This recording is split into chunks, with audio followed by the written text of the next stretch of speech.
جی، ایک اہم سوال آپ نے چھیڑا ہے۔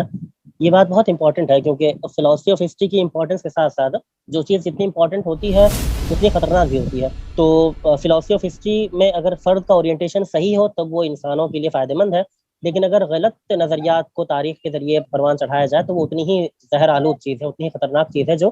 نئی نسل کا ذہن بگاڑ دینے کے لیے کافی ہے اپنے آپ میں۔ تو اگر سلیبس میں ہسٹری کی غلط انڈرسٹینڈنگ لوگوں کو حاصل ہو رہی ہے تو ہماری ذمہ داری بنتی ہے کہ ہم اس انڈرسٹینڈنگ کو صحیح کرنے کے لیے ایک پیرلل نظام چلانے کی صلاحیت رکھتے ہوں۔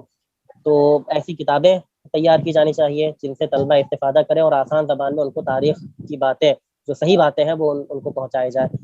ایسے پروگرام بننے چاہیے، سلیبس پر اگر اثر انداز ہوا جا سکتا ہے تو اس طریقے سے اس پر اثر انداز ہونے کی کوشش کی جائے کہ سلیبس میں جو باتیں لوگوں کو بتائی جائیں وہ صحیح باتیں لوگوں کے علم میں آئے۔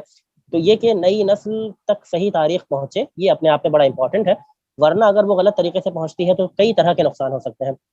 اگر ان کو میتھولوجی فیڈ کی جا رہی ہے تاریخ کے نام پر تو ان کا جو کیریکٹر ہے وہ بالکل ایک عجیب و غریب قسم کا بنے گا۔ اگر ان کے رہنماؤں کو، ان کے ہیروز کو ریکگنائز نہیں کیا جا رہا ہے، نظر انداز کیا جا رہا ہے، تو انفیریٹی کمپلیکس ان کے اندر پیدا ہوگی۔ اسی طرح سپریورٹی کمپلیکس بھی پیدا کی جا سکتی ہے ایک دوسرے ٹریٹمنٹ کے ذریعے۔ تو تاریخ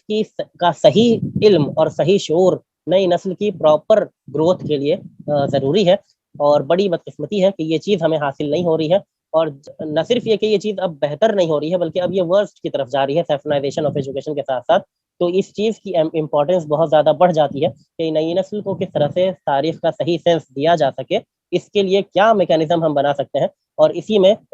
یہ جو اس طرح کے ریسرچ سینٹرز ہیں جس کے تحت یہ پروگرام ہو رہا ہے، اس کی امپورٹنس اپنے آپ میں بڑھ جاتی ہے کہ تاریخ کے علم کو جہاں یہ امپورٹنٹ ہے اس بات میں کہ نئی ریسرچز ہوں اور جو سوالات ہیں ان کے جوابات دیے جائیں، وہاں یہ اہمیت بھی برقرار ہے کہ جو نئی نسل ہے اس تک تاریخ کا صحیح علم پہنچانے کے لیے بھی ایسی چیزیں تیار کی جائیں، ایسے ریسورسز تیار کیے جائیں کہ ان تک تاریخ، وہ صحیح تاریخ سے واقف ہو سکیں، اور صرف سورسز کے اویلیبل نہ ہونے کی وجہ سے غلط تاریخ پڑھ کر اپنے ذہن کو غلط طور پر پروگرام کرنے پر مجبور نہ ہو جائے۔ اس چیز کی امپورٹنس بڑھ جاتی ہے۔